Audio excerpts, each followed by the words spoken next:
llevamos un poquito de desfase con el reloj, de modo que tenemos que recuperar nuestro tiempo. Lo primero de todo, me alegro porque me dijo el padre José Antonio que en el kit tienen la carta del Santo Padre, Cristo vive.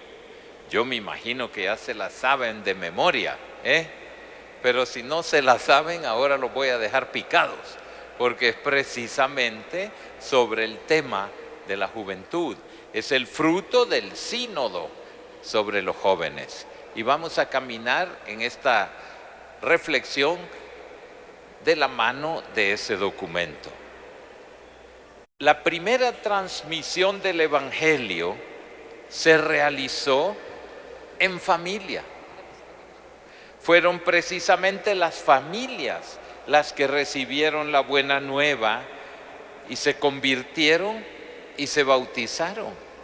Y en sus hogares se celebraba la Eucaristía. Lo vemos en los Hechos de los Apóstoles, lo vemos en la segunda carta a Timoteo, etcétera. Es el primer elemento, la familia como lugar de transmisión del Evangelio. Vemos así que el Evangelio no es algo ajeno, no es algo exterior al matrimonio y a la persona, ni a la familia. Es algo que se encuentra en el interior de la familia y desde ahí impulsa a la familia y sostiene a la familia. Un segundo elemento. Primero, la familia es lugar de transmisión del Evangelio. Segunda cosa, el Evangelio dentro de la familia sostiene a la familia y desde ahí la impulsa. O sea, no es un adorno exterior, es una fuerza interior para que la familia viva, para que la familia tenga vida. Hoy día hay muchas esperanzas y también muchas dificultades para el Evangelio de la familia y de la vida. Claro que sí. ¿Cuántas veces hemos estado hablando en estos 2 meses pasados de esa cultura de la muerte? Y esa cultura de la muerte que nos está destruyendo. La cultura de la vida nace y se cultiva en la familia. Y por consiguiente es una misión en el interior de la familia, allí, para volver a ser creíble el amor fiel y el aprecio de la vida humana en todo su desarrollo. Debemos saber vivir el Evangelio de la vida. Ya nos dice la buena nueva, el Señor Jesús nos dice: yo soy el camino, la verdad y la vida. Por consiguiente, el Evangelio de la vida es el mismo Señor Jesús. Yo soy el camino, la verdad y la vida. Y entonces, lógicamente, uno de los grandes desafíos es cómo hacer que la gente comprenda que el amor fiel existe y que es camino de felicidad. Porque los mensajes que nos llegan de una sociedad que se va descristianizando es que la fidelidad es una tontería. Hacer creíble otra vez el Evangelio del amor fiel y el aprecio de la vida en todo su desarrollo es un gran desafío. Y el desafío que nos toca es construir una verdadera cultura de la familia y una verdadera cultura de la vida. ¿Cuántas veces, especialmente en el sacramento de la confirmación, le digo claramente a los jóvenes y a las jóvenes: ser una madre soltera muchas veces es consecuencia de infidelidad o de engaño o de mentira, Pero el plan de Dios no es que las madres sean solteras, no. Ya digo, admiramos esas madrecitas que contra todas las dificultades han sabido levantar una familia. Pero el plan de Dios es que haya familia constituida. Y entonces es un camino, y es un camino difícil de poder construir una cultura de la familia. Una cultura de la familia y una cultura de la vida. Ese es el gran desafío que se abre para la evangelización como una mirada de fe para nuestro tiempo. Al evangelio del matrimonio, al evangelio de la familia, va unido el evangelio de la vida. No se pueden separar, no se pueden separar. Y la familia evangelizada es la mejor amiga de la vida del ser humano. La familia evangelizada es la mejor amiga de la vida. Y donde la vida de cada persona es respetada y es amada, allí florece la familia como auténtico santuario de la vida. Fíjense entonces, la familia no es simplemente una institución, es una misión. Y la familia tiene la misión de ir construyendo esta cultura de la vida. San Juan Pablo II decía que la familia es la única comunidad en la que todo ser humano es amado por sí mismo, por lo que es y no por lo que tiene. La norma fundamental de la comunidad conyugal, nos decía, no es la propia utilidad, no es el propio placer. La otra persona no es querida por la utilidad o el placer que puede procurar. La otra persona es querida en sí misma, por sí misma. Es uno de los primeros mensajes de San Juan Pablo II cuando comienza su pontificado. ¿Cómo quiso precisamente? Él comenzó a finales de 1978 y ya en 1980 el primer sínodo que él convoca es el sínodo sobre la familia, que después nos produce la exhortación Familiaris Consortio. Ya para algunos dicen, eso es del Antiguo Testamento. De ninguna manera. Bueno, este tercer congreso del matrimonio y la familia, queremos reflexionar, como bien nos dijeron los organizadores, la familia y los jóvenes juntos por el evangelio de la vida. Y como les dije al comenzar, esta tarde vamos a caminar de la mano de esa exhortación posinodal que nos regaló el Papa Francisco el pasado 25 de marzo de este año. Los que todavía no la han leído, les doy como plazo estos 3 días, porque si no los voy a declarar atrasados. Y nadie quiere ser atrasado. Todos queremos estar al día. Pero no podemos estar atrasados más en algo tan importante y tan bello. Qué bueno, Padre José Antonio, que la pusieron ahí dentro, la exhortación.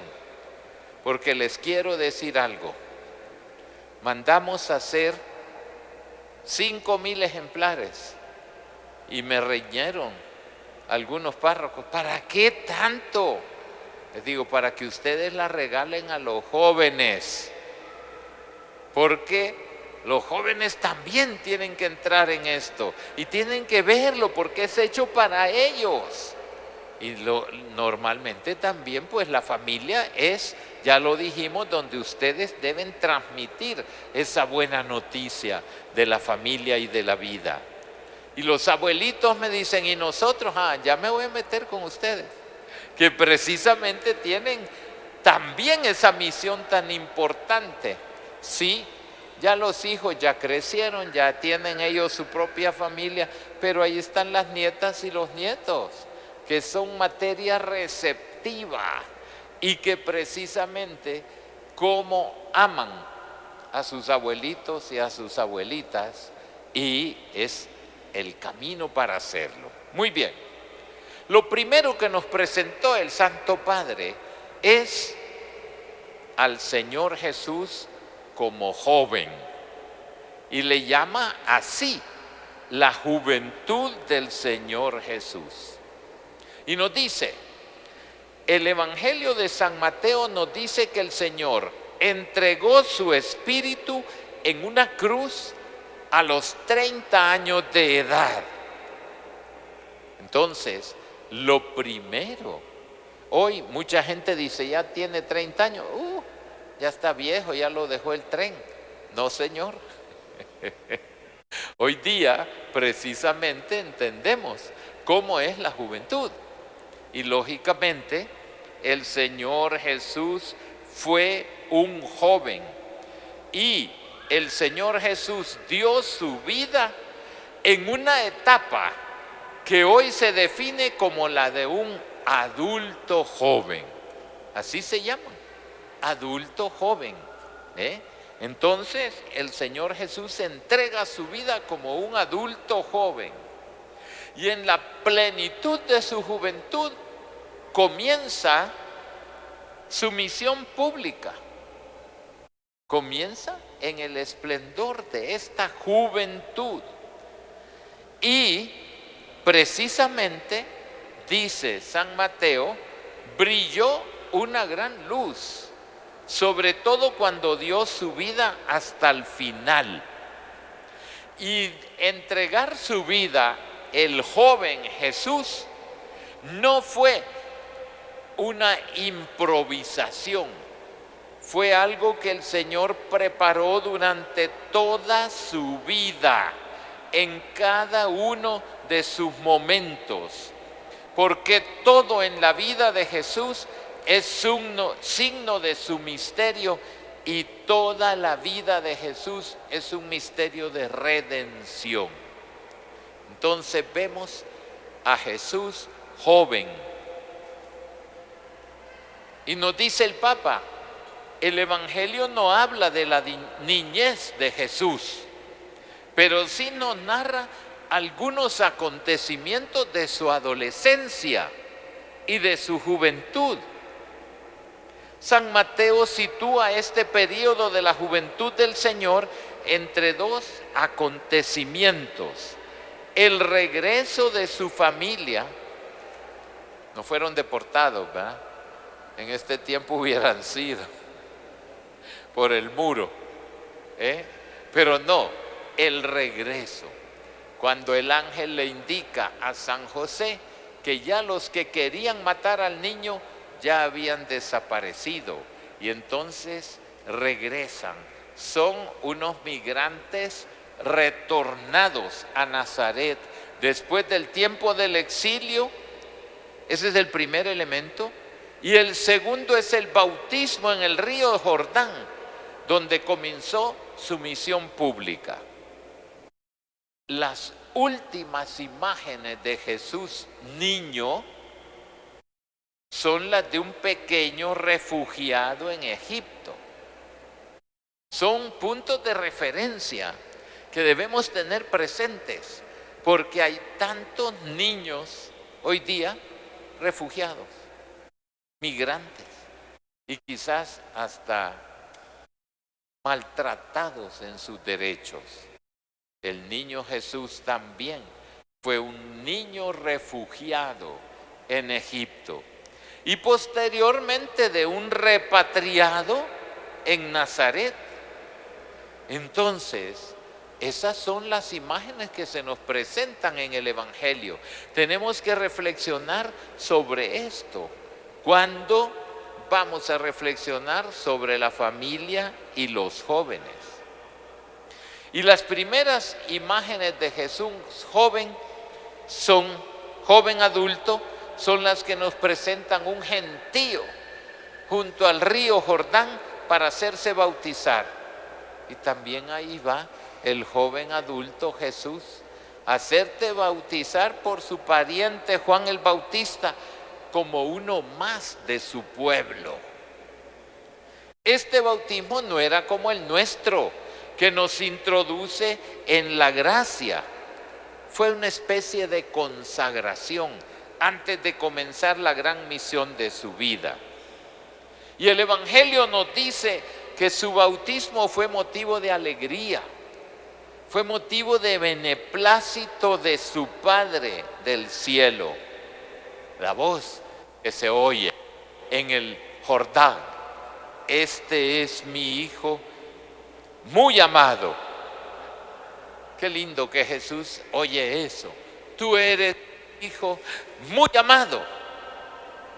Qué lindo que los jóvenes y las jóvenes escuchen esto también en la familia, escuchen esto en el hogar. Tú eres mi hijo muy amado, eres mi hija muy amada.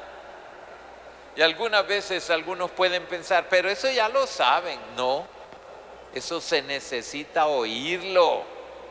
Así como a la esposa y el esposo necesitan que se les diga te quiero. Pues eso ya se sabe, eso se da por descontado. No, los seres humanos somos así. Necesitamos actualizar el amor. Eso es lo que Dios Padre hizo con el Señor Jesús. Tú eres mi Hijo muy amado. Y por eso Jesús se llena del Espíritu Santo y es conducido por el Espíritu al desierto. Así estaba preparado para salir a predicar y para hacer los milagros, para liberar y sanar. Y el Papa, se lo recomiendo, en el número 25 de esa exhortación dice: cada joven, cuando se siente llamado a cumplir una misión en esta tierra, está invitado a reconocer en su interior esas mismas palabras que le dice el Padre Dios: tú eres mi Hijo amado. No lo debemos dar por descontado. Y ojalá que hagan lo posible siempre. A mí me encanta que los jóvenes ahora son muy espontáneos y le dicen a uno: lo quiero mucho. Y eso es lindo. No debemos inhibirlos. Yo que he trabajado tantos años con juventud, ¿cuántas veces me encontré jóvenes que decían: a mí mi papá jamás me dijo te quiero mucho? Y me recuerdo una vez hablando con padres de familia, uno me dijo: es que esa es mariconada. No, señor, nada de eso. Somos seres humanos y como los tales necesitamos, porque el afecto se hizo para comunicarlo, para compartirlo y no para mantenernos como estatuas de sal, lo que le pasó a la pobre mujer de Lot, ¿verdad? Entonces, esto es bien importante y eso lo encontramos en el Evangelio, se lo dice el Padre Dios al Señor Jesús. Y eso también deben sentirlo nuestros jóvenes. Son amados en la familia y son amados de Jesús, son amados del Padre Dios. Otro punto es este. Entre esos relatos hay uno que muestra a Jesús en plena adolescencia. ¿Cuántas veces en la familia dice: este hijo mío, esta hija mía está en la edad difícil? ¿Quién les ha dicho si es más difícil otro tipo de edades? pero ya por estereotipo le ponen a la adolescencia la edad difícil. ¡Qué difícil!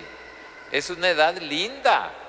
Y claro, hay que tener más comprensión y hay que tener paciencia. Pero la adolescencia es una edad linda. Y miren al Señor Jesús adolescente. Regresó con sus padres a Nazaret después de que ellos lo perdieron. El Señor Jesús no se perdió.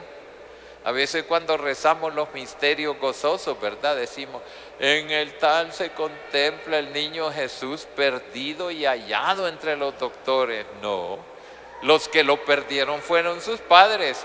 Él se fue conscientemente al templo para enfrentarse con los doctores de la ley. Y entonces, ahí lo encontramos, en el templo. Y después nos dice San Lucas que estaba sujeto a sus padres. Estaba sujeto a sus padres. Él crecía. Y San Lucas dice esa palabra tan linda que a mí me encanta. Crecía en edad, en sabiduría y en gracia delante de Dios y de los hombres. Tantas, pero tantas veces le digo a los padres de familia, ustedes se preocupan mucho para que sus hijitas y sus hijitos crezcan en edad, claro. Desde tiernitos van al pediatra, que si mide lo necesario, que si pesa lo necesario, que si hay buena alimentación, etc. Y después el crecimiento en edad es automático. En sabiduría, vaya, no vamos a equiparar la sabiduría con la ciencia, pero sí, se preocupan muchísimo para que tengan buen estudio, para que tengan buena escuela, buen colegio, etcétera. Muy bien. Ay, pero cuántas veces uno pregunta, ¿y están creciendo en gracia? Y ahí viene, no, ya están grandes ya, y no van nunca a misa. No, nunca van. Como ya están grandes, sí, entonces no están creciendo en gracia, están caminando para atrás, como el cangrejo. No es así. El crecimiento tiene que ser equilibrado. Así nos lo presenta el joven Jesús, que crecía en edad, en sabiduría y en gracia. Es decir, se preparó. Y en ese periodo fue profundizando su relación con Dios Padre y fue también profundizando su relación con el prójimo. San Juan Pablo II explicaba que el niño no crecía solo físicamente, sino también se dio en el Señor Jesús un crecimiento espiritual. Porque la plenitud de gracia en Jesús era relativa a su edad. Y había siempre plenitud, pero una plenitud creciente con el crecer de la edad. No nos imaginemos que el adolescente Jesús estaba totalmente desarrollado, así como humanamente seguía creciendo, también espiritualmente. Por eso que los datos del Evangelio nos dicen que en su etapa de joven el Señor Jesús se fue formando, se fue preparando para cumplir el proyecto que Dios Padre tenía sobre él. Su adolescencia, su juventud le orientaron hacia la misión. ¿Cuántas veces uno dice, ay, ojalá que esta muchachita crezca rápido para ver si se enamora y se casa y se va? Dios mío, si es que esa etapa no es ojalá que crezca lo más rápido, sino ojalá se forme lo mejor. Se forme lo mejor. No son tiempos de espera aburrida, son tiempos preciosos para ir formándose, preparándose para cumplir el proyecto que Dios Padre tiene para cada joven. En la adolescencia y en la juventud, la relación de Jesús con su Padre era de un hijo amado, atraído por el Padre, crecía ocupándose de las cosas de su padre. Se lo dice claramente a San José y a la Virgen cuando le recriminaron: hijo, ¿por qué no nos has hecho esto? Te andábamos buscando. Y el Señor Jesús: ¿por qué me buscaban?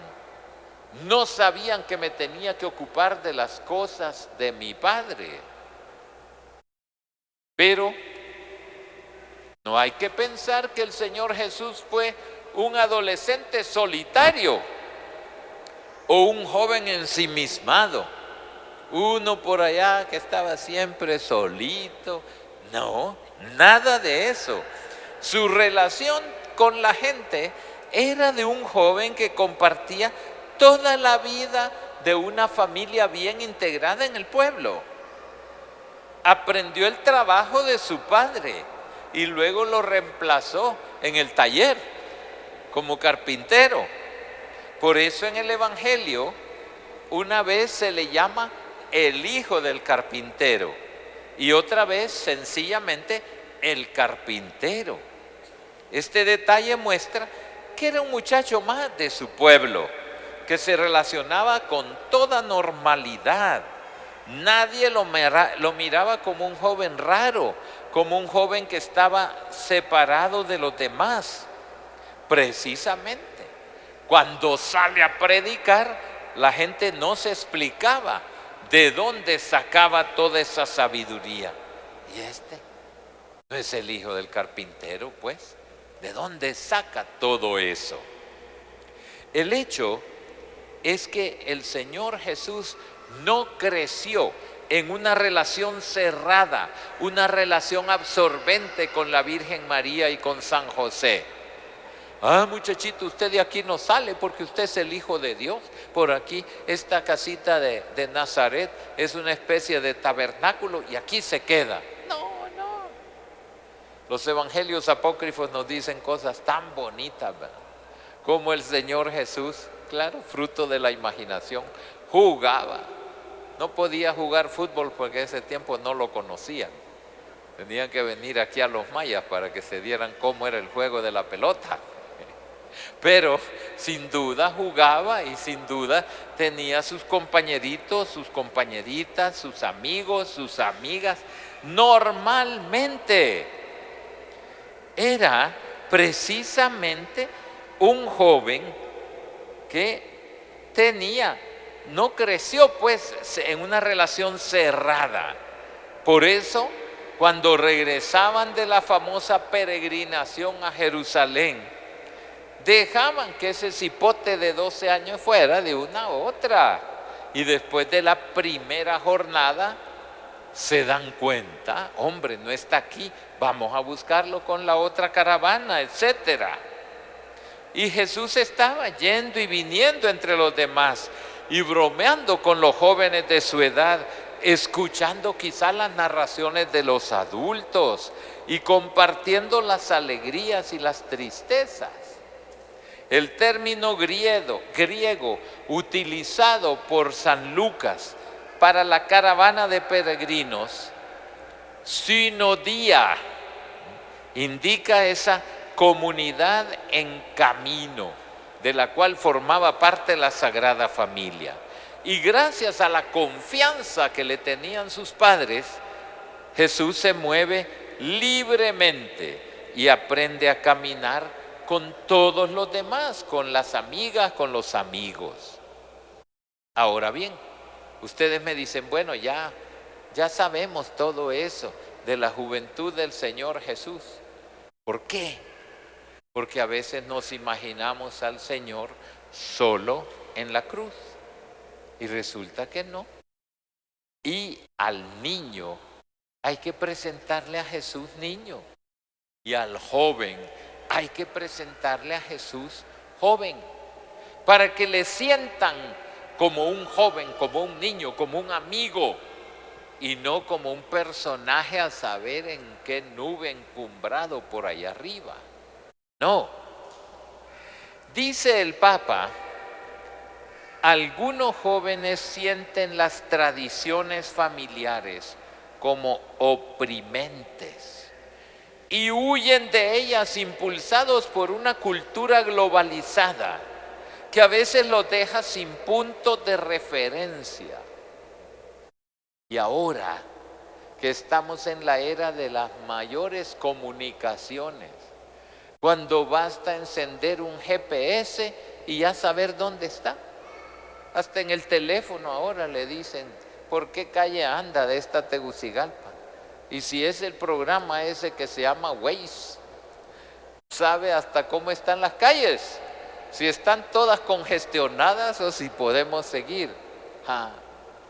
Y tanta juventud no sabe ni para dónde va. Y tantas familias tampoco saben para dónde van. Y por consiguiente, entonces, es muy peligroso no tener puntos de referencia. Pero al mismo tiempo el Papa matiza y dice, en otras partes del mundo, entre jóvenes y adultos no existe ese mentado conflicto generacional, sino, y es más doloroso, una extrañez mutua. Se extrañan unos a otros. A veces los adultos no tratan de transmitir los valores fundamentales de la existencia, o no logran, o asumen estilos juveniles, invirtiendo la relación entre generaciones. El adulto, el padre, la madre, tienen que ser adultos. No piensen que van a andar igualitos a los jóvenes, a los adolescentes. Es equivocado. Los puntos de referencia deben estar. ¿Por qué? Entonces, la relación entre jóvenes y adultos puede permanecer en un plano puramente afectivo, pero sin tocar la dimensión educativa y la dimensión cultural. Puntos importantísimos. ¿Por qué? Porque nosotros tenemos cultura y la cultura es un tesoro. Y como nos dice el documento de Santo Domingo, que algunos ni saben qué fue ni para qué, el documento de Santo Domingo nos dice que todos los pueblos tienen cultura, todos, porque cultura es el modo de comer, cultura es el modo de celebrar, cultura es el modo de orar, cultura es el modo de estudiar, cultura es la vida familiar. Todos tenemos cultura, pero lógicamente no pensemos que la cultura se asimila por ósmosis. Claro que los ejemplos son buenísimos, pero también la cultura se transmite. Y esa es la misión de los padres. ¿Cuánto daño hace a los jóvenes que su familia no sea transmisora de valores, transmisora de cultura? Los mismos jóvenes, dice el Papa, nos han hecho notar que esto dificulta enormemente la transmisión de la fe. En algunos países donde no hay libertad de expresión, donde se les impide participar en la iglesia, pero también donde hay todo tipo de libertad, y los padres de familia no sienten como una misión tan importante transmitir la fe. La fe se transmite, la fe se transmite. Y el Papa San Juan Pablo II nos dice en Redemptoris Missio, la fe se fortalece dándola. Papá y mamá en su relación con los jóvenes para la cultura de la vida deben transmitir los valores y deben transmitir el evangelio, deben transmitir la fe. En el sínodo se expresó que los jóvenes están proyectados hacia el futuro y afrontan la vida con energía, con dinamismo. Sin embargo, a veces suelen prestar poca atención a la memoria del pasado del que provienen, en particular los numerosos dones que le han transmitido sus padres y sus abuelos, al bagaje cultural de la sociedad en que viven. Por eso hay que ayudarle a los jóvenes a que vivan el pasado haciendo memoria y sirviéndose de esto para sus decisiones y posibilidades en un acto de amor hacia ellos en vista de su crecimiento y las decisiones que deben tomar. Y aquí viene un tema que le encanta al Papa Francisco. La palabra de Dios recomienda no perder el contacto con los ancianos para poder recoger su experiencia. Qué importante es esto. Está citando el libro del Eclesiástico. Acude a la reunión de los ancianos y si encuentras a un sabio, júntate a él. Si ves a un hombre prudente, madruga para buscarlo, que tus pies desgasten el umbral de su puerta. Qué interesante. Cuando muchas veces uno dice, no, ¿qué sabe mi abuelita? ¿Qué sabe mi abuelito? Ellos ya son tan viejitos ya, no tienen nada que enseñarme. Tienen todo que enseñar, porque precisamente como nos dice este libro de la sabiduría, si ves a un hombre prudente, madruga para buscarlo, que tus pies desgasten el umbral de su puerta. Ponte de pie ante un hombre de canas, dice el Levítico, porque la fuerza es el adorno de los jóvenes y las canas son el honor de los ancianos. Entonces no busquemos pintarlas, ¿verdad? Porque de nada sirve, de nada sirve. Hay que llevarlas con dignidad. La Biblia dice, libro de los Proverbios, escucha a tu padre que te dio la vida y no desprecies a tu madre cuando sea anciana. En días pasados el Fides, lo leen, ¿verdad? Días pasados decía el cuarto mandamiento, que tantas veces es ignorado hoy día. El mandato de honrar a padre y madre es el primer mandamiento que va acompañado de una promesa. De los 10 mandamientos, este es el único que va acompañado de una promesa. ¿Cuál es? Honra a tu padre y a tu madre y serás feliz y se prolongará tu vida sobre la tierra. Muchas veces no se enseñan así los mandamientos de la ley de Dios. Y este es el único que lleva esa promesa. El único de los 10. Eso no significa que nuestros jóvenes tienen que estar de acuerdo con todo lo que se dice, ni aprobar todas sus acciones. No, un joven tiene normalmente un espíritu crítico. Y San Basilio Magno le recomendaba a los jóvenes, aceptando cuando de ellos es útil, sepan también algo que es preciso descartar. Precisamente en eso consiste el auténtico espíritu crítico. Crítica no es mala, lo malo es la censura, porque la crítica valora lo bueno y lo malo.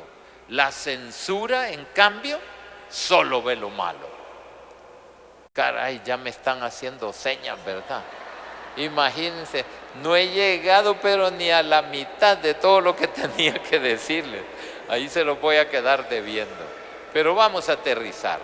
Se dan cuenta entonces que este no es un tema, digamos así, artificial. Es un tema clave, clave. Y tenemos que fortalecer la familia. ¿Cuándo y cómo? En este diálogo y este caminar juntos con los niños, con los jóvenes, porque ahí está. Y entonces, como conclusión, a mí me encanta la última frase de esa exhortación posinodal. Nos dice el Papa: caminemos, familias, sigamos caminando. Lo que se nos promete es siempre más. No desesperemos por nuestros límites. Tampoco renunciemos a buscar la plenitud de amor y de comunión que se nos ha prometido. Cada familia, a pesar de sus debilidades, puede llegar a ser una luz en la oscuridad del mundo. Es lo que deseamos y lo que les deseo yo en este congreso, que ustedes se sientan súper fortalecidos, llenos de alegría, porque ese es el plan de Dios. Él quiere que vivamos con alegría el evangelio de la familia, el evangelio de la vida, y que caminemos juntos con la juventud para ayudarles a que ellos también puedan crecer en edad, en sabiduría y en gracia. Muchas gracias. Vale.